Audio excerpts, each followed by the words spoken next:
It's our nearest neighbor in space, and data we gather from its features can tell us a lot about the rest of our solar system. And through the eyes of the LRO spacecraft, we can explore the lunar surface in all new ways in fascinating detail. Our tour begins on the western border, where the near side of the moon meets the far side. The enormous feature is a lunar crater, and it's known as the Oriental Basin. Here, LRO's terrain map combines with surface gravity measurements from the Grail mission.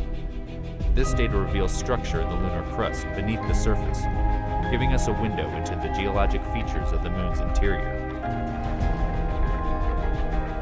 Our next location receives little direct sunlight and has some of the coldest reported temperatures in the solar system, the South Pole. The highlighted spots signify potential water ice based on temperature readings from LRO's Diviner instrument and reflectance from its laser altimeter Lola.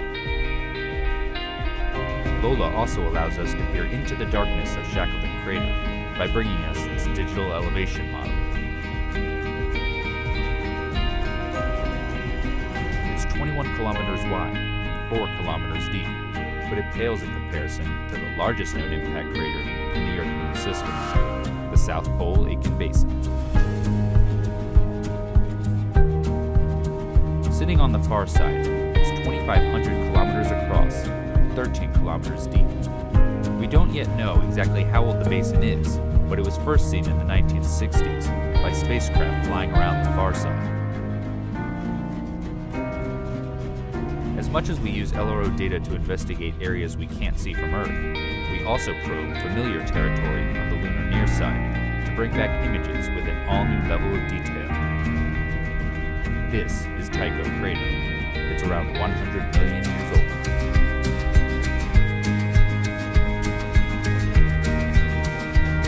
Here, the Lunar Reconnaissance Orbiter camera captures the central peak with a 100-meter wide boulder at the summit, the origins of which are still a mystery.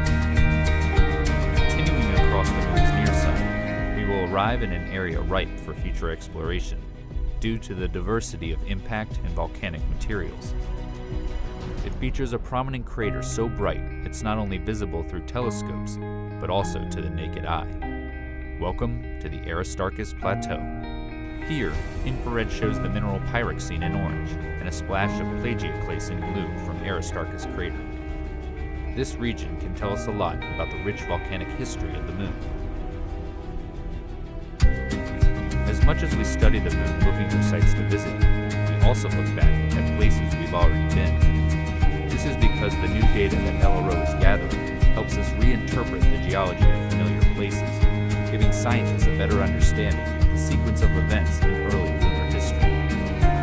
Here, we descend to the Apollo 17 landing site in the Taurus-Littrow Valley, which is deeper than the Grand Canyon.